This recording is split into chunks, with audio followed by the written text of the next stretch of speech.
อนนี้เราอยู่ที่ไหนเอ่ยวันนี้เราจะมากินอาหารสุดพิเศษและเริ่มล้ำที่ฉันอยากกินมานานมากขณะที่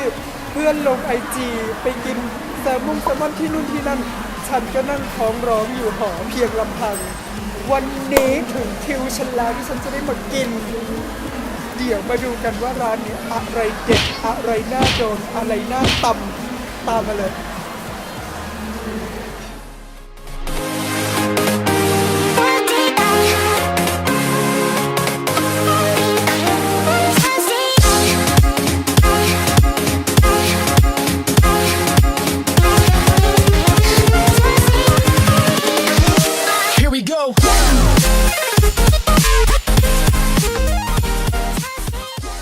ตอนนี้เราก็อยู่ใน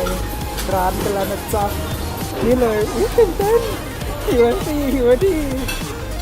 ด้วยความที่ชอบกินพุงก็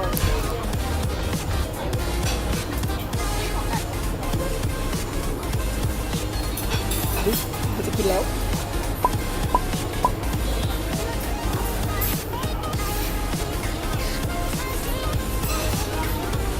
มือคือปลายมากอะมือมันคือแบบมันคือที่สุดจริงๆไปแล้วมืออันนี้คือปลาอะไรอะไม่รู้จะกินสงสารตากล้องจังเลยเดี๋ยวฉันจะรีบนะ